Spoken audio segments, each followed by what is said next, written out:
Topic है आज के सेशन का, रियलाइजेशन अकाउंट। नाम से ही आपको पता चल रहा होगा रियलाइजेशन मतलब क्या होता है। रियलाइज करना यानी कि इसके अंदर दो चीजें मेन पार्ट में आती है। दो चीजें, नंबर वन दैट इज जितनी भी एसेट्स हैं उनको सेल किया जाएगा, बेचा जाएगा, और जितनी भी लाइबिलिटीज हैं और उनको सेटल किया जाएगा यानी कि उनका पेमेंट किया जाएगा। ये काम पूरा का पूरा रियलाइजेशन अकाउंट के थ्रू होता है। इसमें क्या क्या चीजें हैं, अलग अलग टॉपिक से क्लासिफाई करके रखा है। वन बाय वन डिस्कशन करते हैं। रियलाइजेशन अकाउंट का इंट्रोडक्शन, ये कब प्रिपेयर किया जाएगा। अगर बात करें अपने कि जब 10 दिन PSR हो या एडमिशन का सीन हो, कोई नया पार्टनर एडमिट हो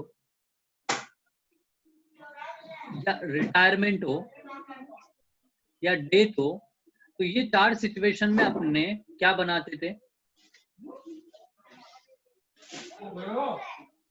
रिवैल्यूएशन अकाउंट। ठीक है, बट जब पार्टनरशिप फर्म का डिसोल्यूशन होता है यानी कि पार्टनरशिप फर्म बंद होगी, आगे कंटिन्यू नहीं रहने वाली है, तो उस सिचुएशन में कौन सा अकाउंट बनाओगे, रियलाइजेशन अकाउंट। ये क्यों बनाते हैं, दो चीजें। नंबर वन, जितने भी बुक्स ऑफ अकाउंट्स हैं अपने, बुक्स ऑफ अकाउंट्स मतलब अगर मैं बैलेंस शीट के व्यू पॉइंट से बताऊं, अगर मैं बैलेंस शीट के व्यू पॉइंट से बताऊं, क्योंकि डिसोल्यूशन के जस्ट पहले की जो बैलेंस शीट रहेगी, उस बैलेंस शीट के व्यू पॉइंट से अपने पास में क्या क्या चीजें होगी। Number one capital, number two liability and number three assets. ठीक है, तो बुक्स ऑफ अकाउंट को क्लोज करने के लिए यानी कि जो लाइबिलिटीज हैं और जो एसेट्स हैं उनको बैलेंस शीट से हटाने के लिए, उनके अकाउंट को बंद करने के लिए एक अकाउंट बनाया जाता है, that is called realization account.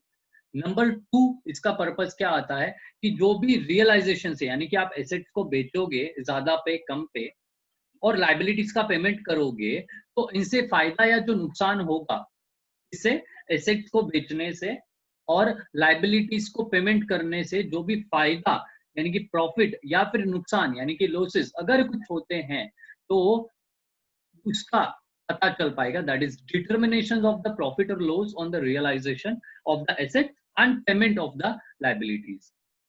कैसे प्रिपेयर करना है, ये पॉइंट आता है, कैसे प्रिपेयर करना है, हाउ टू प्रिपेयर। यहाँ पे बहुत सारी चीजें हैं, यहाँ पे मैंने स्टेप्स बना के रखे हैं। Number one, how to prepare. Step number one क्या बोलता है, एसेट्स को क्या करना है, ट्रांसफर करना है। किसमें करोगे, transfer to realisation account. Number two, transfer of liabilities, किसके अंदर, to realisation account. Realization of assets यानी कि अगर आप एसेट को सेल करते हो, अगर आप एसेट को सेल करते हो तो उससे जो पैसे आएंगे उसको भी कहां पे रिकॉर्ड करोगे, रियलाइजेशन अकाउंट में, that is sale of assets. Next आता है पेमेंट ऑफ लाइबिलिटीज, ये तो खुद ही बोल रहा है, यानी लाइबिलिटीज का सेटलमेंट करोगे तो 4 नंबर पे। एक्सपेंसेस ऑन रियलाइजेशन यानी कि अगर सेल या सेटलमेंट करते हो, एसेट्स को बेचा, लाइबिलिटीज को सेटल किया, उससे रिलेटेड जो भी खर्चे हैं वो अपने को कहां पे रिकॉर्ड करने हैं, रियलाइजेशन अकाउंट में। नंबर 6, दैट इज जो भी डेबिट और क्रेडिट का डिफरेंस आएगा रियलाइजेशन अकाउंट का, यानी कि अपने को या तो प्रॉफिट होगा या फिर नुकसान होगा, उसको रिकॉर्ड करने के लिए स्टेप नंबर 6 आता है। क्लियर हो गया, 6 स्टेप्स हैं यहाँ पे, वन बाय वन वापिस बता देता हूं। Number one, transfer of assets यानी कि एसेट कहां से पता चलेगी आपको, बैलेंस शीट के एसेट साइड में से। ठीक, नंबर टू, लाइबिलिटीज कहां से पता चलेगी, बैलेंस शीट के लाइबिलिटी साइड से। ठीक, नंबर थ्री, जो एसेट्स आपने रियलाइजेशन अकाउंट में ट्रांसफर की है वो एसेट्स को बेचोगे तो पैसे आएंगे, और जो लाइबिलिटीज आपने रियलाइजेशन अकाउंट में ट्रांसफर की है तो लाइबिलिटीज का पेमेंट करोगे तो पैसे जाएंगे। अगर एक्सपेंसेस होते हैं और उसका पेमेंट करते हो तो पैसे जाएंगे, और जो भी डिफरेंस आ रहा है रियलाइजेशन अकाउंट में उसको या तो प्रॉफिट बोलोगे या फिर लॉसेस बोलोगे, ठीक है। अब किस तरीके से वर्किंग करनी है, यहाँ पे तो अपन ने स्टेप समझ लिया, ठीक है। अब नेक्स्ट आता है कि करना कैसे है, transfer of assets, transfer of liabilities कैसे होती है। यहाँ पे पॉइंट आ रहा है, मैं कुछ चीजों को हाईलाइट करूंगा। बैलेंस शीट के अंदर जितनी भी एसेट्स होती है, जितनी भी एसेट्स होती है, सारी की सारी एसेट्स को ट्रांसफर करना है। कहाँ पे? रियलाइजेशन अकाउंट में। कहाँ पे ट्रांसफर करोगे? रियलाइजेशन अकाउंट में। कौन सी साइड में करोगे? डेबिट साइड में करोगे। डेबिट साइड में क्यों करोगे उसका मैं लॉजिक बता देता हूँ, उसका मैं लॉजिक बता देता हूँ। अगर मैं एक एसेट का अकाउंट बनाऊं, मैं एक एसेट का अकाउंट बनाऊं, तो ओपनिंग बैलेंस कौन सी साइड में आता है? ये अपना डेबिट साइड है, ये अपना क्रेडिट साइड है। मैंने अकाउंट बनाया एसेट का, ठीक है, तो कौन सी साइड में अपना बैलेंस आएगा? Yes please. Debit side.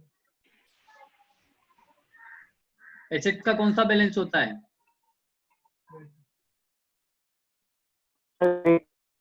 Debit.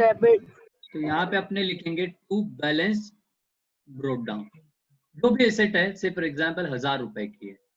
अब अगर मुझे इस अकाउंट को क्लोज करना है, यानी कि खत्म करना है इस अकाउंट को, तो मैं यहाँ पे इस साइड में लिखूंगा कुछ ना कुछ और फिगर लिख दूंगा 1000 रुपीज। डन। तो यहाँ पे मुझे लिखना क्या है? एक अकाउंट ओपन करेंगे, that is by realization account. तो अपनी जनरल एंट्री क्या बनी? Realization account debit to assets, realization account debit to assets. अगर मैं रियलाइजेशन अकाउंट बनाऊं, अगर मैं रियलाइजेशन अकाउंट बनाऊं, तो ये मेरा सपोज रियलाइजेशन अकाउंट है, तो इसके डेबिट साइड में मैं लिखूंगा टू एसेट्स। यही एंट्री बनी, realization account debit to assets. Realization के अकाउंट में अपने को जब एसेट्स ट्रांसफर करते हैं तो कौन सी साइड में करना है? डेबिट साइड में ट्रांसफर करना है। पहला पॉइंट क्लियर हो गया? पहला पॉइंट क्लियर हो गया एकदम? क्या बोला? सारी की सारी एसेट को ट्रांसफर करना है। कहाँ करना है? डेबिट साइड में करना है। किसके करना है? रियलाइजेशन अकाउंट में। लेकिन लेकिन एक पॉइंट आता है, एक्सेप्ट। एक्सेप्ट मतलब इन एसेट्स के अलावा। कौन कौन सी एसेट्स के अलावा भाई? कौन कौन सी एसेट्स हैं जिनके अलावा करना है? Fictitious assets. फिक्टिशियस एसेट मतलब ऐसी चीजें जो एक्चुअल एसेट नहीं होती है, बट फिर भी बैलेंस शीट के एसेट साइड में दिखती है। जैसे deferred revenue expenditure, advertisement suspense account, ठीक है। नंबर 2, पार्टनर्स करंट अकाउंट का अगर डेबिट बैलेंस होगा, तो डेबिट बैलेंस होगा मतलब बैलेंस शीट के एसेट साइड में दिख रहा होगा, तो उसको भी ट्रांसफर नहीं करना है। Number 3, cash and bank account, ये भी एक एसेट है लेकिन फिर भी इसको ट्रांसफर नहीं करना है रियलाइजेशन अकाउंट में। And last one is loan to the partner. Loan taken from partner नहीं बोल रहा, लोन टू द पार्टनर बोल रहा हूं। अगर फर्म ने पार्टनर को लोन दिया है तो वो भी रियलाइजेशन अकाउंट में ट्रांसफर नहीं होगा। क्लियर हो गया? क्या बोला सबसे पहले? बेसिक सेंटेंस, सारी की सारी एसेट को ट्रांसफर करना है। कहाँ करना है? डेबिट साइड में। किसके डेबिट साइड में? रियलाइजेशन अकाउंट के। लेकिन इन एसेट्स के अलावा, इन एसेट्स मतलब फिक्टिशियस एसेट्स, पार्टनर्स का करंट अकाउंट का debit balance, cash and bank account, और लोन टू द पार्टनर है। तो फिक्टिशियस एसेट्स का मतलब क्या हुआ? ऐसी चीजें जो आपके बैलेंस शीट में कौन सी साइड में दिख रही है? बैलेंस शीट के एसेट साइड में दिख रही है, लेकिन वो एक्चुअली एसेट नहीं होती है। लाइक एडवर्टीजमेंट सस्पेंस अकाउंट, ठीक है। तो इन चीजों को आपको ट्रांसफर करना है कहाँ पे? रियलाइजेशन अकाउंट में। अब आता है कि सर ट्रांसफर करेंगे तो, वैसे तो मैंने जनरल एंट्री बता दी। जनरल एंट्री अपनी क्या बनी है? जनरल एंट्री क्या बनी ट्रांसफर करने की? बोलो, अभी सिखाया था ना रियलाइजेशन अकाउंट में ट्रांसफर करने की कैसे। Realization account debit to asset. Realization account debit to assets account. एक चीज नोटिस करना, जब भी बैलेंस शीट बनती है तो बैलेंस शीट में यहाँ पे सारी एसेट्स का अलग अलग नाम होता है, building, furniture, machine, land, XYZ, ठीक है। तो अलग अलग एसेट है, जब यहाँ पे एंट्री बनाओगे realization account debit to assets, तो एक साथ में नहीं बनाना है। क्या लिखोगे? To building, to stock, to debtor, to plant, to land, to furniture, यानी कि इंडिविजुअली आपको ट्रांसफर की एंट्री बनानी है। कंबाइन एंट्री बना सकते हो, लेकिन यहाँ पे टू एसेट्स करके नहीं लिखना, आपको क्या लिखना है? इंडिविजुअल एसेट्स का नाम लिखना पड़ेगा। Is it clear? वापिस आते हैं टॉपिक पे, कैसे करना है ट्रांसफर, क्या जनरल एंट्री बनेगी। Yes, at the time of dissolution, all the assets individually is transferred to the realization account by passing the following entry: realization account debit to asset account. Assets को, जितनी भी assets हैं, सारी assets को realization account में transfer करोगे। First point, आपको asset account बनाने के लिए नहीं बोलेंगे, आपको क्या चीज के लिए बोला जाएगा? मेन पॉइंट क्या आता है? Realization account. तो रियलाइजेशन अकाउंट के व्यू पॉइंट से अगर अपने देखें तो ये एंट्री की पोस्टिंग क्या हो रही है यहाँ पे? To assets account, to assets account, और अमाउंट जो रहेगा वो उसकी जो बुक वैल्यू है वो आ जाएगी। क्लियर? यहाँ पे कुछ पूछना है?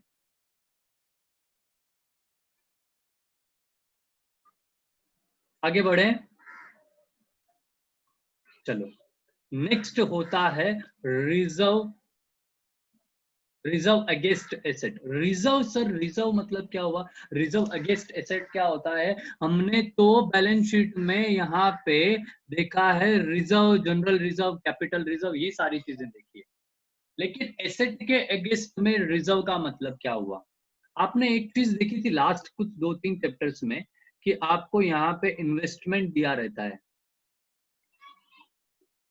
और यहाँ पे इन्वेस्टमेंट फ्लक्चुएशन रिजर्व दिया रहता है। Number 1 example. नंबर 2, यहाँ पे आपको डेटर्स दिया रहता है, उसमें से यहाँ पे प्रोविजन फॉर डाउटफुल डेट करके माइनस करके फिगर रहता है, यहाँ पे आउटर कॉलम में आ जाएगा, ठीक है। ये कुछ एग्जाम्पल्स हैं कि आपकी एक एसेट है, एसेट मतलब डेटर, एसेट मतलब इन्वेस्टमेंट, उसके सामने आपने रिजर्व बना के रखा है, क्या? Investment fluctuation reserve, provision for doubtful debt, या बेड डेट्स रिजर्व जिसको बोलते हैं, ठीक है। तो अगर एसेट को ट्रांसफर करना, तो हमने सीख लिया कि एसेट की जो वैल्यू रहती है उसको debit side of the realization account transfer करते हैं, लेकिन अगर रिजर्व है तो उसका क्या करना है? तो रिजर्व अगर है तो उसका क्या करोगे? तो उसका क्या करना है? अपने बेसिकली अगर देखें, अपने देखें कि बैलेंस शीट में या तो रिजर्व उस एसेट की वैल्यू में से माइनस करके हो सकता है, या फिर opposite side of the asset रहता है। अपोजिट साइड मतलब यहाँ पे, यानी कि लाइबिलिटी साइड में, इन्वेस्टमेंट फ्लक्चुएशन रिजर्व अकाउंट, ये आपकी बैलेंस शीट मैंने बनाई, ऐसा होगा, ठीक है।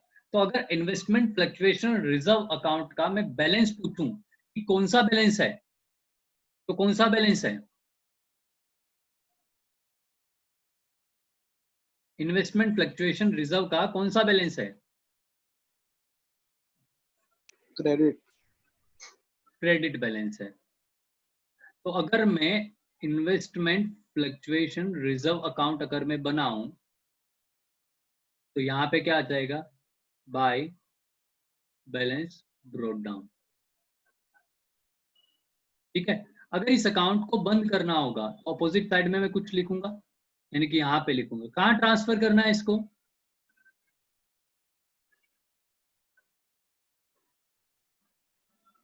रियलाइजेशन अकाउंट में जनरल एंट्री क्या बनी? Investment fluctuation reserve account debit to realisation account. अब अगर मैं रियलाइजेशन अकाउंट के व्यू पॉइंट से देखूं तो क्या होगा?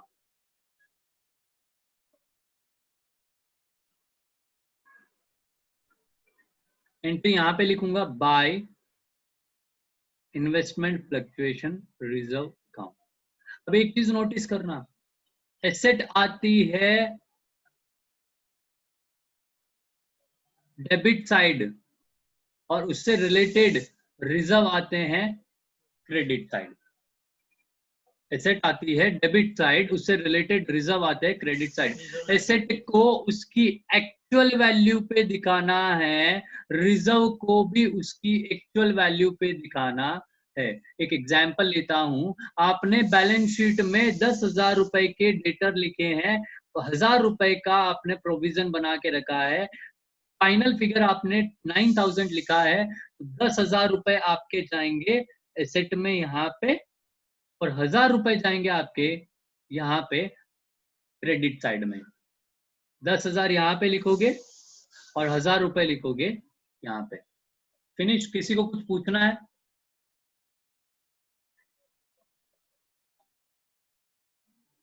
देखो, eight the time of dissolution reserve against assets अगर कुछ होगा तो उसको क्या करना है? ट्रांसफर करेंगे रियलाइजेशन अकाउंट में।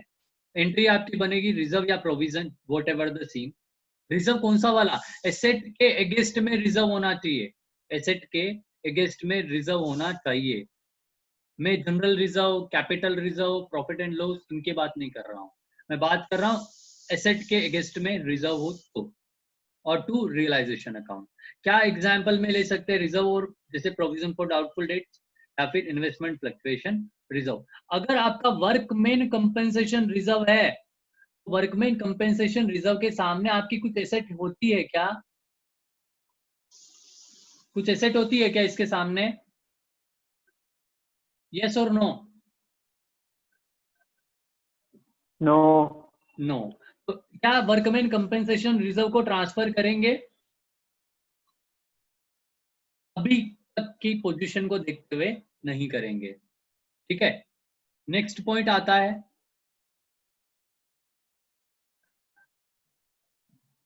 That is fictitious assets. Fictitious asset का क्या करना है आपको? फिक्टिशियस एसेट्स अगर कुछ भी एसेट होती है लाइक या फिर प्रॉफिट एंड लॉस अकाउंट का डेबिट बैलेंस होता है, तो उसको डायरेक्टली पार्टनर्स के कैपिटल अकाउंट में ट्रांसफर करना है।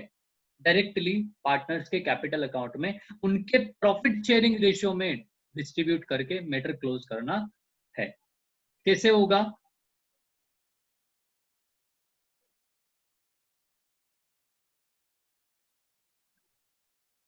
देखो, अगर मैं एक प्रॉफिट एंड लॉस अकाउंट का अकाउंट बनाता हूं, लॉस मतलब डेबिट साइड में, यानी उसका बैलेंस कौन सा होगा? Debit balance. Say for example 9,000, 3 partner हैं, डायरेक्टली आपको क्या करना है? डिस्ट्रीब्यूट करना है, यानी कि by partners capital account A B C 3,000 each, इनके प्रॉफिट शेयरिंग रेशियो में टोटल वैल्यू आ जाएगी 9,000। Profit and loss account close हो गया। लेकिन एग्जाम में प्रॉफिट एंड लॉस अकाउंट नहीं पूछते, पूछेंगे क्या? पार्टनर्स का कैपिटल अकाउंट। तो पार्टनर्स के कैपिटल अकाउंट के व्यू पॉइंट से अगर अपने देखें, तो अगर पार्टनर को लॉस दिया जाए तो उसकी कैपिटल इंक्रीज होगी कि डिक्रीज होगी?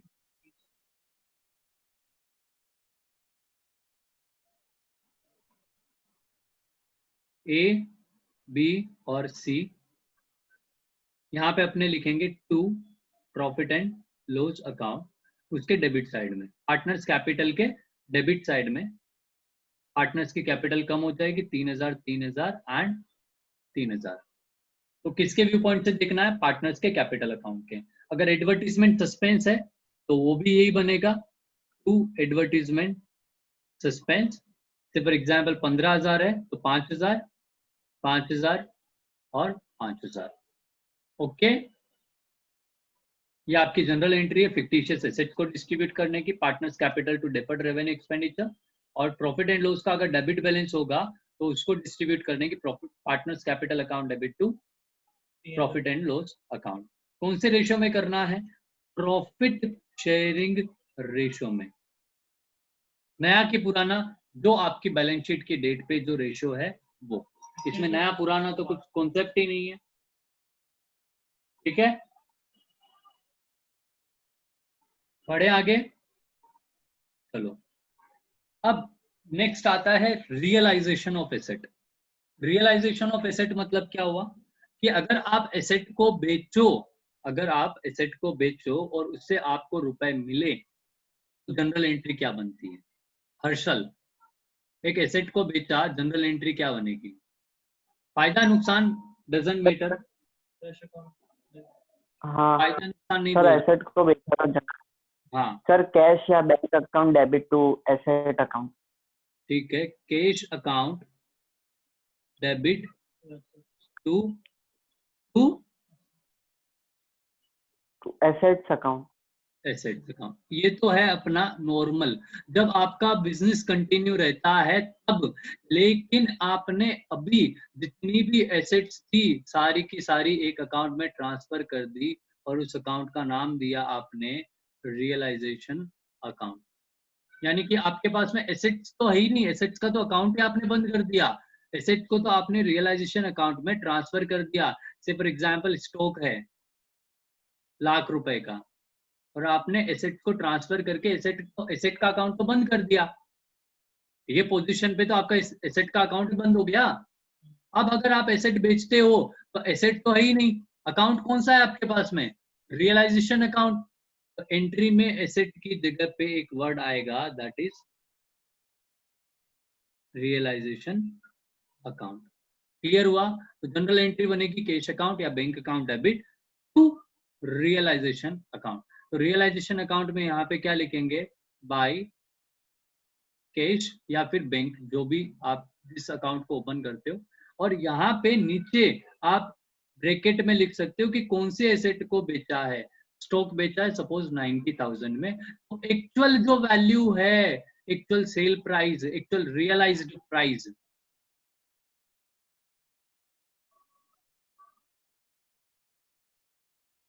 एक्चुअल रियलाइज्ड जो प्राइस रहेगी, जो वैल्यू अपने को मिलेगी, वो वैल्यू अपने को लिखनी है।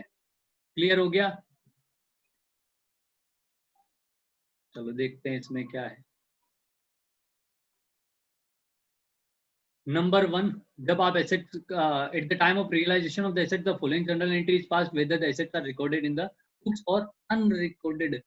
आपने बुक्स में एसेट थी नहीं, यानी कि आपके रियलाइजेशन अकाउंट में यहाँ पे कोई एसेट थी नहीं। सपोज प्रिंटर राइट ऑफ कर दिया था, एसेट है ही नहीं, लेकिन फिर भी उसको बेचा। अनरिकॉर्डेड एसेट हो या रिकॉर्डेड एसेट हो, आपने बेचा तो आपकी जनरल एंट्री सेम ही रहने वाली है।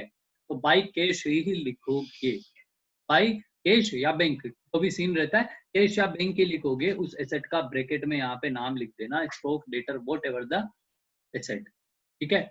जनरल एंट्री क्या बनेगी? Bank account debit to realisation. Generally balance sheet में अगर बैंक अकाउंट है तो बैंक लिखने का, कैश है तो कैश लिखने का।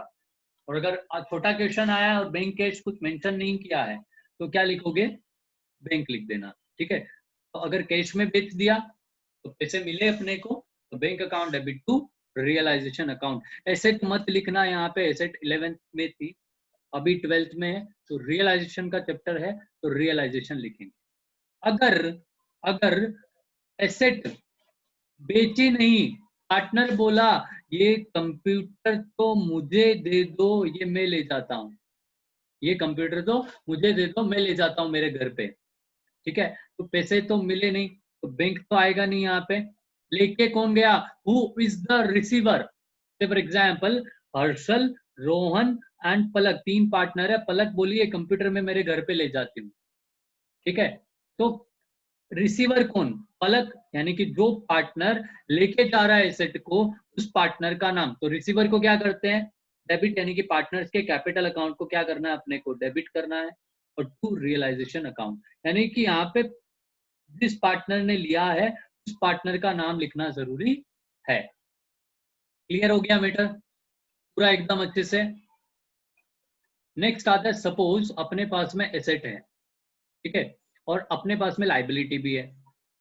यहाँ पे एक एसेट है, यहाँ पे एक लाइबिलिटी है। अपन ने क्या कर दिया, एसेट को और लाइबिलिटीज को, लाइबिलिटी को ट्रांसफर करेंगे किसमें, रियलाइजेशन अकाउंट में, जो आगे आएगा कॉन्सेप्ट, और एसेट को भी ट्रांसफर करेंगे। एसेट को यहाँ पे ट्रांसफर करते हैं, लाइबिलिटीज को यहाँ पे करते हैं। अब अपन ने क्या किया, ये एसेट, ये लाइबिलिटी के सामने ये एसेट को ट्रांसफर कर दिया। मतलब एक क्रेडिटर था, उसको अपन ने एसेट्स दे दी, पूरा का पूरा, मतलब पूरी एसेट्स थी। कंप्यूटर था, मैंने कहा कंप्यूटर लेके जा, अपना पुराना हिसाब पूरा चुकती हो गया, पैसे नहीं है कैश में, तेरे को लेके जाना है तो ले जा। तो उसने बोला ठीक है। तो अगर एसेट को आपने क्रेडिटर को दिया है तो आपको कोई भी जनरल एंट्री बनाने की जरूरत नहीं है। No entry is required to pass. Done, clear. वापस रिपीट करता हूं, अगर एसेट को बेचते हो कैश में, bank account debit to realisation, partner लेता है तो partner account debit to realisation, creditor को दिया तो कोई भी जनरल एंट्री बनाने की जरूरत नहीं है। क्लियर हो गया अभी तक का। लोन टू पार्टनर और पार्टनर्स करंट अकाउंट का कॉन्सेप्ट आगे आएगा, तो पीपीटी में आगे कवर करेंगे, यहाँ पे पढ़ने की सच जरूरत नहीं है, और मैंने लिंकिंग भी नहीं दिया इसका। ओके फाइन, आते हैं मास्टर क्वेश्चन पे। ये आपका है क्वेश्चन। यहाँ पे क्वेश्चन में बोला है, following is the extract of the balance sheet of the Vinod and Ramesh on 31st of March 2020. Goodwill, building, plant, investment, stock, debtor, provision, bills receivable, cash at bank, profit and loss, current account, loan to Ramesh, and investment fluctuation fund. इनमें से आपको क्या क्या करना है, आपको सारी asset को ट्रांसफर करना रहता है कहाँ पे, रियलाइजेशन अकाउंट में। सारी एसेट को ट्रांसफर करना रहता है रियलाइजेशन अकाउंट में। गुडविल करोगे, बिल्डिंग करोगे, प्लांट फिटिंग्स करोगे, इन्वेस्टमेंट करना है, स्टॉक करना है, डेटर 34,000 पे ट्रांसफर करोगे, बिल्स रिसीवेबल को ट्रांसफर करोगे, कैश को नहीं करते, प्रॉफिट एंड लॉस नहीं करते, करंट अकाउंट नहीं करते, लोन टू रमेश यानी लोन टू पार्टनर नहीं करते। अब बच्चे दो चीजें, provision against asset. Number 1 provision against asset यानी कि डेटर के अगेंस्ट में प्रोविजन है, इसको ट्रांसफर करेंगे। इन्वेस्टमेंट फ्लक्चुएशन रिजर्व यानी इन्वेस्टमेंट के सामने अगर आपका रिजर्व है कुछ तो उसको भी ट्रांसफर करेंगे। समझ आया?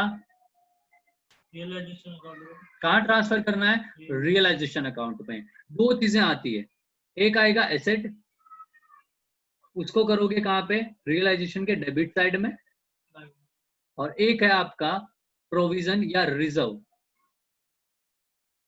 तो उसको कहाँ ट्रांसफर करोगे, क्रेडिट साइड में। किसके,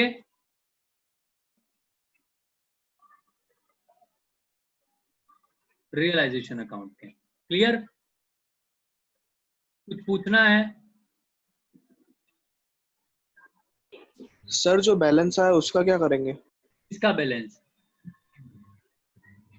ये रियलाइजेशन अकाउंट आएगा बेटा, आएगा, धीरे धीरे सारी चीजें बताऊंगा। ये समझ में आया? हाँ ये आ गया। चलो वापिस से कनेक्ट करना, मीटिंग डिस्कनेक्ट होने वाली है।